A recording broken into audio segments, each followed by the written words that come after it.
Hey guys, be sure to like me on Facebook and follow me on Instagram for extra content you won't see here. Click the links in the description below.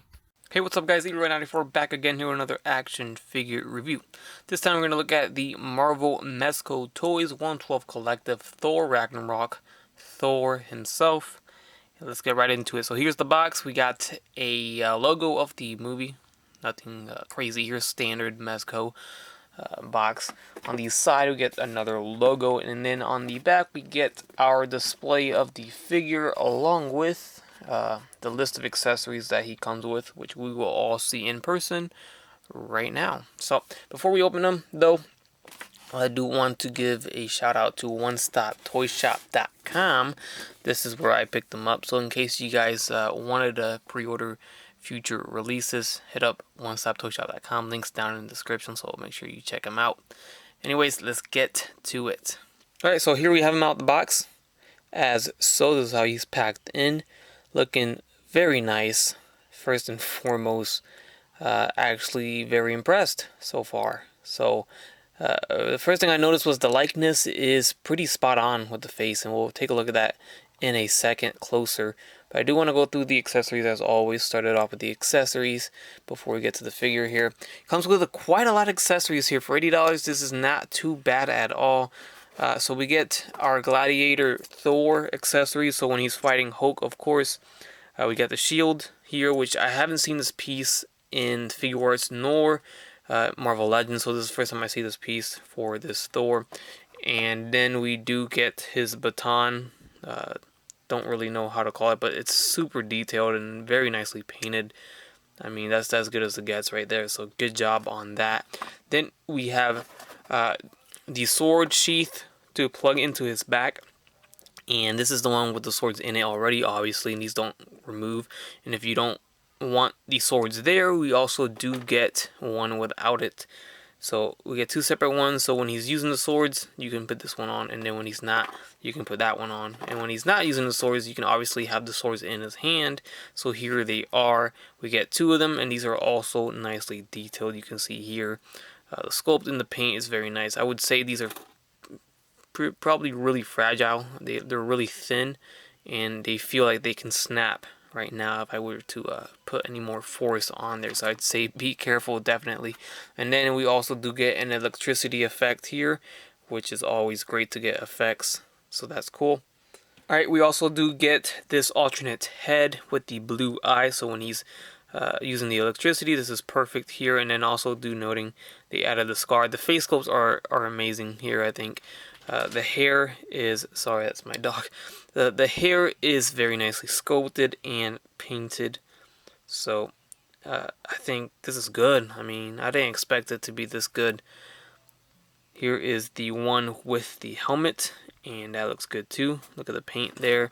This is actually articulated too, just like in the movie when he moves it up. There you go. That looks nice. So this is the one with the war paint on the neck and on the face. And then the one that comes with the figure is just your standard normal head. But I think the likeness is there, definitely there. You can see Chris Hemsworth, and it looks good. Alright, so let's check out Thor himself. And you can see here they added all the detail with the war paint going down. The fabric is underneath this armor piece, so we get the fabric underneath the undershirt, and then the pants are fabric too. Gets to the shin, those are, you know, obviously plastic. So, and then of course, yeah, this piece here is fabric, very thin. Also be careful, very thin on this, so it moves around everywhere. You can drape it over his shoulder or put it behind him, but I mean overall it looks good. So the head's gonna swivel left and right. It's gonna move up a lot until it pops off like that. But before it pops off about this high, which is good, and then down that low, which is also very good. So lots of posing here you can do with this guy. So forward and back on the arm, we get a little bit of a hinder on the shoulder here. Going onto this arm, a little bit more hindering too, but you can still move it. This one more so than the other arm. And then in and out about this far here.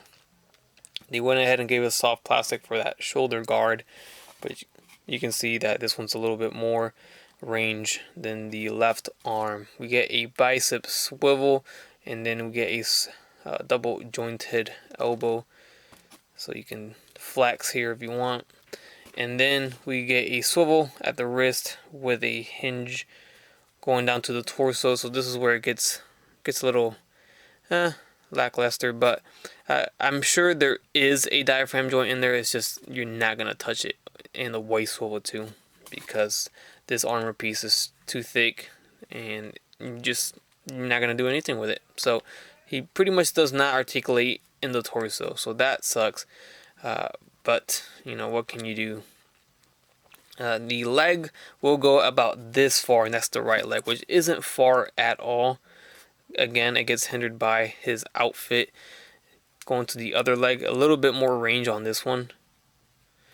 And then in and out, we get about this far in range, so it's okay.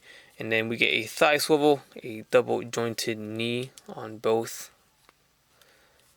We also do get the hinge on the ankle. Ankles are very tight here, so they're not going to move much, unfortunately. The pivot is almost non-existent. Yeah, and then there is a swivel. Oh, and I almost forgot these. He does come with extra hands, so a pair of open hands, and then a pair of grabbing hands, of course, for his swords, the shield, and the baton. Alright, and there he is decked out with his accessories, and that looks beautiful. Really does look good. It'll look good on your shelf. The only thing that worries me is that articulation. You can't really get him in any dynamic posing because of his armor hindering a lot of movement. Alright, so that's better. We got the helmet on, and now he's fully 100% decked out. That looks good. I think the only thing missing here is maybe the sword's sheath onto his back. And it's just the simple ball. Well, not ball, but just a peg. It goes into the middle of his back there. Let's see. Yep, there you go. So, now, I promise, now he's ready to go. That looks great. I like that. And I know I didn't touch up on this earlier, but I gotta point out their good paint job here. All the little bolts, or I don't know what they are, buttons on his armor, those screws, or just the gold dots you see there, all painted individually. That looks cool. Just that little detail. Got the buckle painted. It's just nice. It really is a good paint job, so I had to point that out. Alright, so it's time to compare this guy next to some other figures. Now, I just gotta get it off my chest. I don't like the Mezco Hulk figure at all. I didn't pick him up, so I don't have him here to compare him next to Thor, because I just think that figure's awful. It wasn't even worth my time or money to even tell you guys it was awful in a review. So, I didn't go for it. So I don't have him, but I do have the SH Figuarts one, so we're going to show that one, and hopefully this looks good next to him. Probably won't be entirely in scale. That's the only unfortunate part. It's not too bad. Let's see. He is actually really big. So I'm moving back here. He's still out of frame. Let's slide the camera up a little bit. Alright, so now he's in frame. That's not bad at all. This is the SH Figuarts one, and it still looks massive next to this Thor. I thought he might be a little too small, but he's not, actually, because Figuarts always tends to be a little bit of a smaller scale. That being said, I don't have the Figuarts Ragnarok Thor, so I'm mixing and matching here, but that is because I just haven't gotten around to getting that Thor.